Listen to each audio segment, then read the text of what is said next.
Hello once again. We are back with the second movement in Beethoven's Eighth Piano Sonata, the Pathetique, as performed by Daniel Barenboim.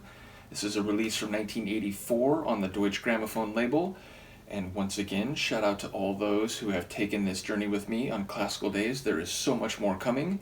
But we really are already at a major highlight, which is to say, the second movement, the Adagio Cantabile. Adagio means slow or slowly, it's a musical direction. Cantabile is to play as if you are singing. And as I briefly mentioned in my introduction to the first movement of this sonata was something that I already enjoyed. It was on this CD, and it was one that I listened to growing up. But it wasn't until I watched the show Nodame Cantabile that my appreciation for this piece grew to an enormous level, and I became more sensitive to what cantabile means. So in that show, just to be brief, the main character, Nodame or Nodamegumi, she is a piano player, but she sort of grew up playing somewhat eccentrically, partially because she had a bad experience with a piano tutor early on and didn't want to go through the rigorous, more precise training, and just kind of played her own way. And as such, she's a bit capricious. She flows through sections and does things in a very idiosyncratic and yet still highly compelling way. And so she plays sloppily, but also very richly, and as if she's just allowing her voice, which in her case is her hands on the piano, to guide her emotions and so on. So yes, this movement is to be played slowly, but like you are singing, and it is used, I was thinking about it, it's not the very first piece you hear. I think you hear some Dvorak and maybe one or two other things, but very early in the first episode, the other main character, named Chiaki Shinichi, he's walking around this music university campus and he hears someone playing this movement, and his immediate response is, it's a bit sloppy, like, I don't know. And then after a moment he stops and he's like, wait, it might be a little unusual, but this is amazing.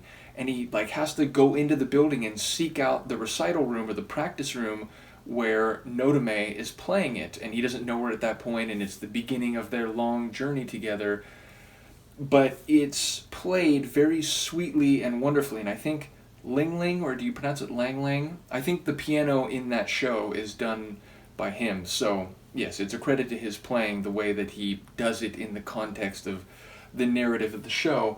Nevertheless, after I saw it in that context, I really became an even bigger fan of this piece, and specifically this movement, than I already was. I think it's elegant, it's beautiful, because of the show maybe a little, but already it makes me think of the magic hour at sunset or sunrise, but particularly at sunset when the sun is low angle, the sky turns orange and yellow and pink. So that's what I think of when I hear this movement. It's absolutely beautiful. Let's give it a listen. This is the second movement of the Pathetique Sonata by Beethoven. It's number 8, and the movement is Adagio Cantabile.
Beautiful. Again, I could listen to that endlessly. I do especially enjoy that motif that recurs two or three times, and of course, like, that's one of the parts of the track or the movement that is used with notable significance in the Nodame Cantabile show. But I think you can hear in Barenboim's playing, there is this light, flowing, capricious type of rhythm to it. It just, one note sort of tumbles onto the next and so on. It's like someone who's just letting their voice flow.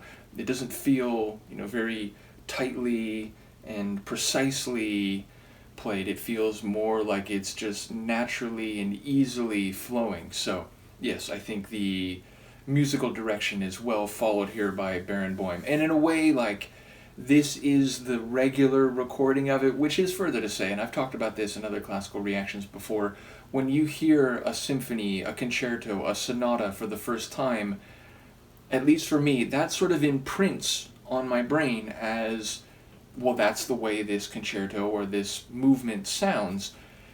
And later, when you hear a different interpretation, which, for technical reasons or by the ear of erudite critics might actually sound better, it can actually sound weird to you because it's played at a slightly different tempo, or there's parts that are emphasized a little bit differently or articulated a little bit differently. And again, there's nothing wrong with that. That's the whole point of musical direction, of conducting, or indeed of being a soloist performer, is you imbue the piece with your understanding of what the composer was trying to articulate and the way that you interpret that and express it with your own skill, with your own musical sense. So there's no right or wrong necessarily. I suppose you could find some interpretations that are considered more fringe and, maybe not in line with what the composer wanted, but for the most part, it's just a matter of personal interpretation. Or again, like if you're dealing with a musical director of a symphony, a conductor, and then all the players of an orchestra, it's a cumulative effect of all of those different individual sensibilities brought together to make a cohesive whole. But in the case of a sonata, it's literally just the player and his interpretation or her interpretation of the piece in question. So partly why I think this sounds so perfect is because it's the version of this sonata that I heard going back to my youth, now like 40 years ago. But I also think it is very well played on a technical level. So yes, shout out once again to Daniel Barenboim. As I said, I'm going to do all three movements, so join me for the third and final movement of this sonata next. Peace.